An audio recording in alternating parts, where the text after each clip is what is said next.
nice to see you. Okay, let me know if my music is too loud. But I always have to have a little bit of background music to just make sure that like I'm still having a good time, even though I'm on Zoom like 24 hours a day now, it feels. I don't hear any music. What are you listening to? Oh, okay, good. Yeah, Spotify has this happy hits playlist, and it's like my Okay. go-to for like the afternoon slump. Like right after 4 o'clock, I get really sleepy, so I need to Yeah. get pumped up, ready to go. But Well, yeah, I'm a Pandora girl, so I have all my playlists too. I was a Pandora girl, and my sister converted me a couple months ago, and I haven't gone Okay. back. So we'll see. Okay. I'll check in with you in 12 months and see where you're at. But thank you so much for taking the time to chat with me. What are you up to today? Man, I earlier today I was celebrating my son's 10th birthday. We went out and got to go to a friend's ranch and just hang out there and feed some. They have some giraffes and all kinds of animals, and so we just got to hang out and be out in the wilds for a little while. So it was nice. Oh, nice. Yeah, get out of Yes. suburbia. How fun. I love that. Yeah. Well, I Yeah. had a photo shoot earlier today. I have a photo studio in downtown Plano. And Hmm. so I was photographing, I was actually a mutual friend, Julie Holmer, you know, Julie. Yeah. Yeah, I was Hmm. photographing her. So my studio focuses on photos of women leaders, people running for Uh-huh. office, business owners, philanthropists. So I spent the morning with her, and then I came home, and yesterday was my husband's birthday. So we're Oh, still cool. celebrating that. And he makes me watch a lot of Marvel whenever it's his celebration. So Yeah. we've been doing all that stuff. So Where yeah, is your studio? I'm right on 15th Street, right in the Okay. downtown area. Yeah. Okay. And I Great. know we recently became Facebook friends because we have a couple of friends in common. I think Uh-huh. Chris Downs and Shannon Yes. Mack. Yeah. Uh-huh. And Mhm. so how do you know them? So Chris and I, actually, Shannon and Chris and I are all in junior league together. Okay, very So I good. met Chris my very first year, and when I sat with her, and then Shannon, I think I met right after, like the next year.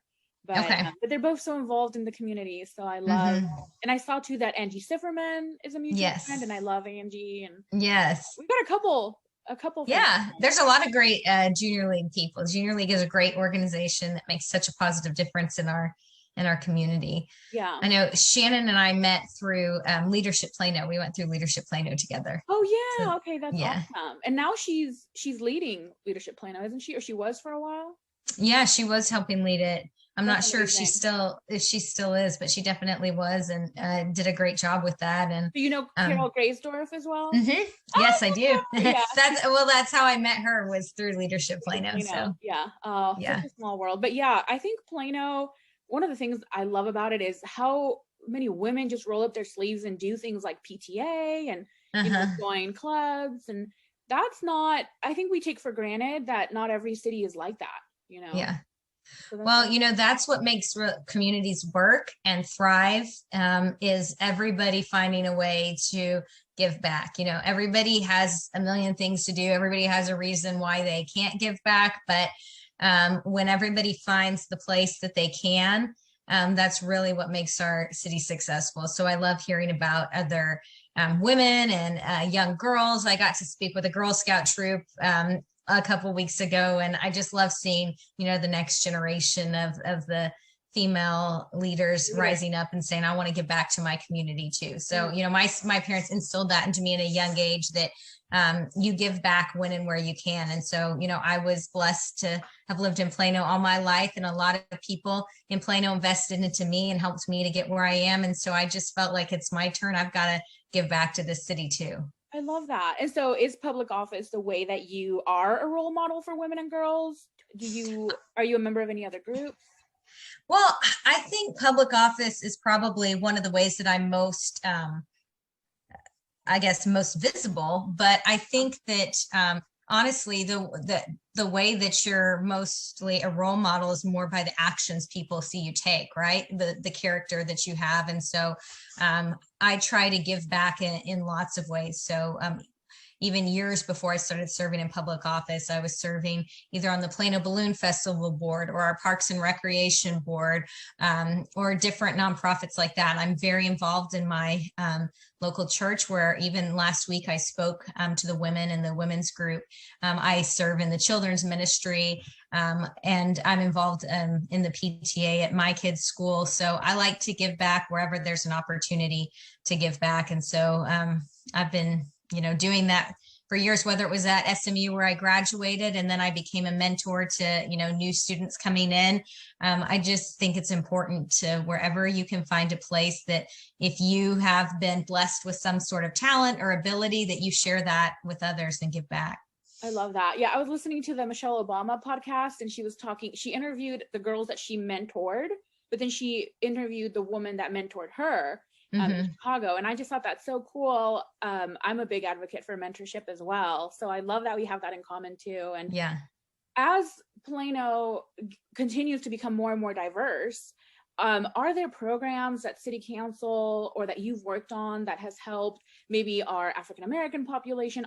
We have such a huge Asian population. Are there specific programs that these groups can take advantage of? Yeah, I think one group, so when you're on city council, you get to be what's called the liaison. You get appointed to different boards and commissions. And one of the ones that I've had the opportunity to serve as a liaison is the Multicultural Outreach Roundtable. And this is a group of people that come together really to promote that diversity and bring people of different cultures and backgrounds into our city. And they actually oversee the International Festival every year. And unfortunately, because of COVID, we didn't get to do it this last year, but that is an amazing event every year. And I'm really hopeful that we'll get to, get back to those types of things in the future in some form or fashion. And when we do, I really encourage people to go out to the International Festival because you just see people from all walks of life in Plano that are from various countries and backgrounds. They come and they really have an opportunity to showcase their culture. And it's really neat. Yeah. There's also a program called Small Talk.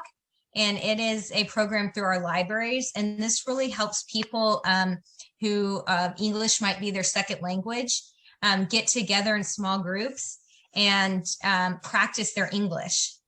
And so it's a great way to do that in a friendly atmosphere, not a threatening way. Yeah. And then there's also a program through the library called SNAP. And this is really focused on learning programs for our kids who might have learning differences, maybe autism, spectrum disorder, or things like that. And their programs just to really help make sure that they have programs that really, really fit them. And so I think those are a couple of programs in our city that really, across the board hit some different audiences that people might not think of. And so I encourage people to check those out. You can find out about all of those on the city's website. I love that. And I think also, talking about role models, I think it makes a big difference, Casey, that people that are holding public office are attending things like the International Festival. And I remember, because I was born in Mexico and I've lived here and I've lived in Texas. I went to Plano Senior High School. I've lived here forever and I'm an employer. And I remember a couple years ago, somebody in public office said something like, immigrants bring all these diseases with you. And it hurt so much to hear all this negative talk about people who move here, because after all, we all moved here, it's just right. Some of us more recently than others. And I think I'm very happy to hear that you are on this multicultural outreach, that you are a liaison for this program. Is that something that regular citizens can join, or are you? Anybody can attend that. They have monthly meetings, and then they have regular, they'll have events throughout the year. And so International Festival is their biggest event, but that's not their only event they do. And so I'd encourage more people to get involved in that. Some other things that programs that are available at their library that I thought are really cool. There are things called bilingual backpacks that people can check out. And it's like a combination of flashcards, DVDs, and games, and they help support English as a second language children. And, our libraries are free. And so, and the parents, right? And then there's also what's called book packs. And these are preloaded audio devices and print books that help you to, listen to the story, but also follow along in the book. And this is also a great support for ESL students or even parents who might be working on their either literacy or their increasing their English skills. And so those are just two great resources that maybe some people don't know about our libraries, but I think it's Awesome. And then the last program I wanted to mention is called Unidos. It's a program by our Plano Police Department. And it serves really as a resource to our Spanish speaking residents. And it's really, they meet quarterly, and it's really designed just to make sure that our Spanish speaking residents really have a connection with the police and can get questions answered, and really promote the community policing model. And so that's another great way for people to get more involved too. Yeah, through that program. I love that. And so you said you grew up in Plano. You've been here your whole life? Yes, I was born and raised in Plano. Let's talk a little bit about that, because Okay. Plano has changed so much in the last couple of years. And I remember, just driving down when that Haggard farm when those houses didn't used to be there, and it was just so much more farmland, and how nice it was to be, my studio on the east side of town, and I live on the west side of town. And yeah, it's just nice to drive down there and see some farmland and some open air. And I love that part of our history, the little bit of farming and just Texas lifestyle, the little bit of a slower pace versus the Dallas City pace. Well, yeah, and I think that's why a lot of people came to Plano, right? They didn't want the hustle and bustle of the city. But I think you can have, one thing that I like about Plano is I feel like you can have the best of both worlds, right? If you want to live in a very quiet neighborhood like mine, you can do that. But we also have some pockets of more, mixed use urban feeling areas, like in Legacy West or downtown Plano. And if you want to feel that more sense of lifestyle, you can live there, or you can just frequent them for, the fun aspects, for the events and the dining and things like that. And so I think that's what's great about Plano is we have that mix that people can choose what their preference for living is. Yeah, and I agree. And I think at my studio, I photograph a lot of, I think I've told you, women leaders. And so women leaders, we have families, right? We have husbands and kiddos and parents and aunts and uncles and all that.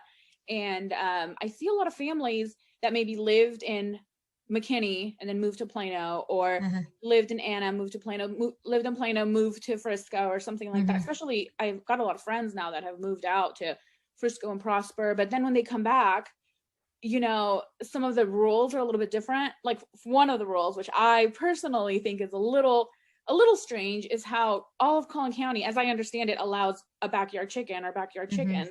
But then the city of Plano doesn't.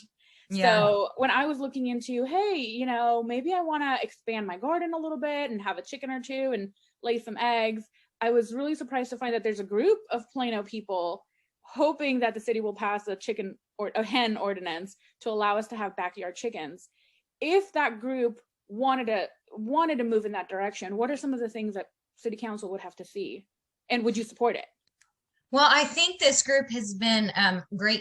That's where a lot of changes happen in government, is when groups get together and they organize from the grassroots level, and then they start, talking to their representatives, and then changes get made. And that's really what I think the power is of local government, is how close you get to be to the people that are making decisions are really close to the people that they're making decisions for. And so I always love it when I get to hear from residents about what they really want and they want from us as leaders. And so we actually talked about this issue last year, and I felt like there was a lot of support on council to move forward with it. I think if you go back and watch the comments from the meeting, I think there was a majority of people who were supportive of it. I definitely am supportive of it. I feel like what you said, if our surrounding cities are able to do it, we should be able to do it too, especially, as the city of excellence, we like to call ourselves, then we can definitely figure this out, right?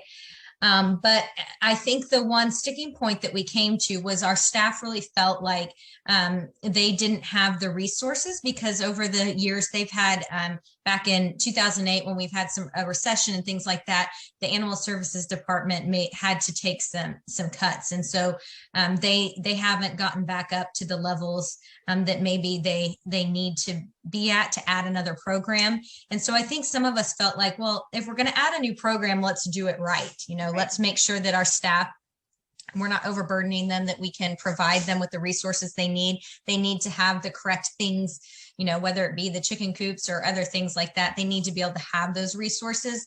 And we definitely want them to be able to have a successful program. So with COVID, we've definitely taken somewhat of a hit financially from the city. And we don't know if that's going to, you know, continue this next year. Thankfully, it hasn't been as bad as anticipated, but we still have taken a hit. And so I think the council felt like maybe this wasn't the best time, because we were under hiring freeze, to be adding a position just for the specific program. But we did say that we would bring it back up when we discuss our next budget, which will be around August. And I think that you'll see that there's, at least with the current council members, obviously we have an election coming up, so I don't know what the council will look like, but the council members that discussed it, I think there was enough support to get that program going. Yeah, and I think business owners and residents like me are hoping that together with, you know, volunteer efforts and maybe donations from businesses like mine, we can help offset maybe some of that cost that might come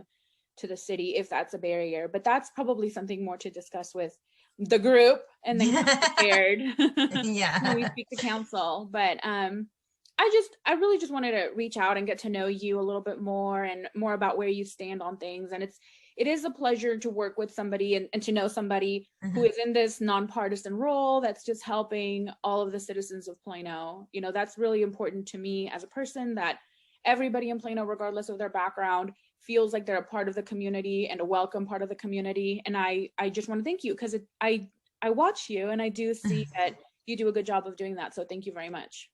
Well, thank you. It's an honor to serve. And I'm in this for one reason, and that's just because I love Plano and the people of Plano.